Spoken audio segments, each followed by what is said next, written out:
Let's go out to Fort Collins, Colorado, and talk to Kate. What's up, Kate? Hi. How are you? I'm great. I'm a lot. Sorry, I probably came on a little bit strong there. How are you? I'm good. A little under the weather, so bear with my rough voice. You sounded like you're a couple margaritas into the morning, so it's good. I wish. I wish. What's up? So I emailed you last week asking how I can get my mom to stop sending us crappy gifts. I'm not. I'm laughing at you and with you both. Okay, tell me about this. What kind of crappy gifts? It is kind of funny, but it's been going on my whole life, John. So she will randomly send, things that are wrapped. These are gifts. This is like a Christmas or a birthday. I think I even mentioned I one time got a used bar of soap. We have the same monogram. So, belts that she pulled out of her husband's closet for my ex-husband, just really random stuff. And it has always sent the message to me that I'm not worth while. I'm not worth her time, her effort, her money. And it's crazy how much of a pervasive problem this has been in our relationship. I had to cut her out of my life for a few years and recently brought her back in. And I let her come to our house. I've got 4 kids, and she wanted to come watch my son play football. And I was like, all right, we need to do some maintenance beforehand. And we worked through some things. I've been in therapy. Part of her visitation, I was like, please do not bring anything with you. She's like, I've got some old pants I've outgrown. I'm like, no, thank you. I'll look at them when I come to visit you. Well, she still proceeded to bring all kinds of stuff. She left, and then she started mailing things to me. And John, it just sent me over the edge. I was so angry when she sent this last package. It was like broken jewelry and, stuff I would never wear. And I've asked her, I've said, if you insist on getting us gifts, just get us gift cards or just don't give us anything at all.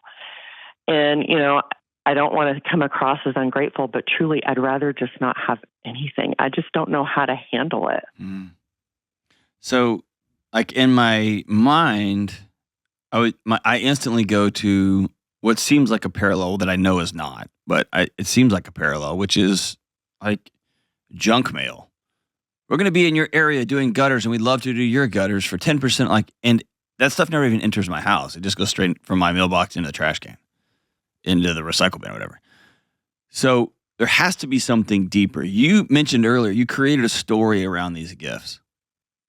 That the story you created for yourself around these gifts is, my mom thinks so little of me that this is what she thinks I'm worth. Where does that story come from? Well, that's 100% true. Well, go ahead. I'm sorry. Well, what's the other side of and I always try to think up an alternative story that might counter what the pervasive story I have in my head is. And what if she stole her husband's favorite belt because he loved it so much and was like, I'm going to give this to her husband. Like, is there a chance that she loves this stuff so much, or does she have mental health diagnosis? Like, what's this? It sounds pathological. She can't stop. I know. The reason that I gave our relationship almost a 5-year break was it was my birthday, and she gave me this necklace. And if she had not said anything, I probably wouldn't have received it the way that I did. But she was like, I know you don't like blue, and I know you don't like silver, but it was really expensive. And it wasn't. I took it back and was able to exchange it for a tube of mascara. I don't know what it is. I don't know if she's just like, I have to show up with something, so I've got to, do this. But, my therapist said maybe you could just ship it back to her, which requires, work on my part. Yeah, I don't want to do chores for something. But here's the thing. I got a buddy, and he believes it is wholly inhospitable to show up to an invitation to somebody's house. Even if it's just like, hey, come on over, we're fill in the blank, we're watching the game, or come on over. He cannot psychologically enter into somebody's home without a welcome gift of some sort.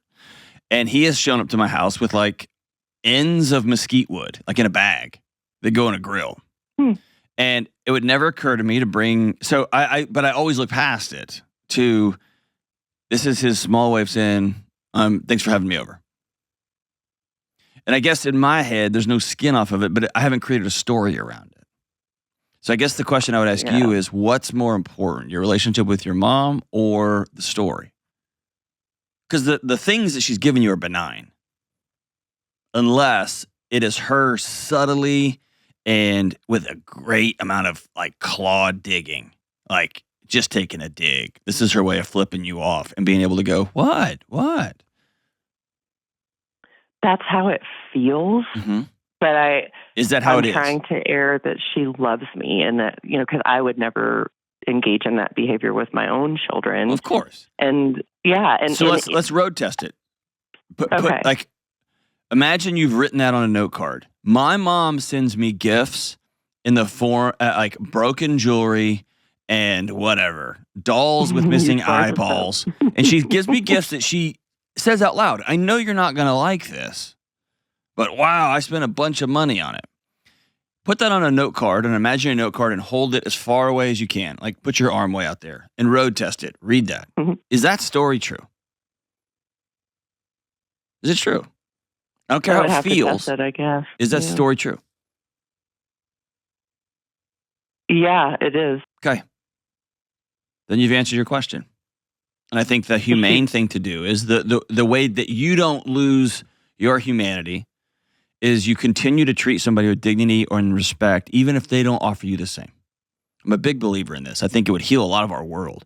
But you tell her with all dignity and respect, hey, I've asked you multiple times since we're back together. We're back in each other's lives to not bring gifts, and you seem unable to not do that. I'm going to have to, for my sake, for my kids' sake, I'm going to have to put up some pretty significant boundaries. Let that be that. If you ghost her, I think that's cruel. And if you mail it back, I mean, that just feels petty to me. I don't want to badmouth your counselor. It just feels like, I'll show you. Like, yeah, like that just feels like I'm not going to solve anything. I think you're right back. To throw it in the trash. I mean, you can. You throw it in the trash. I'd always have that fear that she dropped a diamond ring in there or something. But, I mean, believe me, we think that every time everyone's hopes gets up, and we're 100% always disappointed. So, but I like where you're saying, just like test it if it's true, and then the boundary is no more. Yeah, if it's true, it's true. I'm trying to think of something. I've used this example before, but my wife and I will have a conversation about, hey, you're like wet towels on the floor. And like, can you please, that like makes me crazy. And I don't know why, it just does. And then I walk in the next day and that wet towel's on the floor. And instantly I create a story about, oh, dude, she is flipping me off. She knows I was vulnerable. I told her it's a big deal to me, and she just dropped it here on purpose. I can make that story up. And then when I think of that story in context with the extraordinary woman that I married, who spends most of her life making sure that I know I'm loved and that my life runs like in any shape, form, or fashion. Then I can make up another story, which is, my God, what had to happen today, right after we just talked about this, that there's another towel here. This house must have got off the rails. My kids must have been trying to set things on fire and bury the dog in the yard and barbecue like the neighbor's like pet. Like what? It must have been so bananas here. And I pick up the towel and I go on about my day. See what I'm saying? So if you look at that and go, no, this was on purpose. She's trying to rub salt in a pretty deep wound. Cool. You've got your answer, and it's hard, and it's heartbreaking. You'll have to grieve the fact that your mom would rather flip you off than honor you and your kids. I can't think of a thing that would be worse than that. Yeah, it's hard, and that's where I've struggled with just, it's not really about the gifts, John. Oh, I know it's not. In my life because she spits on your boundaries. So bad when I'm around her. Yeah, she spits on your boundaries. And my guess is this isn't the only thing she violates. Oh, dear, no. Yeah. So I think what you need to make peace with is entering into a season of grief. Mm-hmm. Because either your mom is like wholly unwell and unwilling to go get well, or your mom enjoys watching you squirm. Yeah. Okay. And I hate that for you. I wish that wasn't the case. I don't think anybody should have to deal with that with their mom. Same. Yeah. All right? Yeah. I hate it for you. But I think it's right. If you can hold that in an imaginary note card, or if you're a gangster, write it in a real note card. Hold it out in front of you.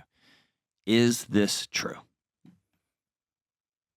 Did that guy really cut me off in traffic because he's just doing drugs and wants to see us all die? Or did he cut me off in traffic because he's trying his best to get to the hospital before his wife dies? I get to pick whichever one of those stories. But if you know one to be true, if he flips you off all the way over and he's eyeballing you and he cuts you off, you know that story's true. If your mom keeps doing it, Mom, do not send stuff. Okay. She shows up with a bunch of stuff and goes, I know you won't even like this one. Yeah. Unfortunately, it sounds like Mom may be opting out of your relationship. I'm sorry. Especially after you tried, let her back in right here during the holiday season. Whew, spend some time in grief. And please continue to honor your mother, not by letting her run all over your family and hurt you and your kids. Honor your mom by being honest, telling her the truth, and putting up very, very firm boundaries that are going to hold.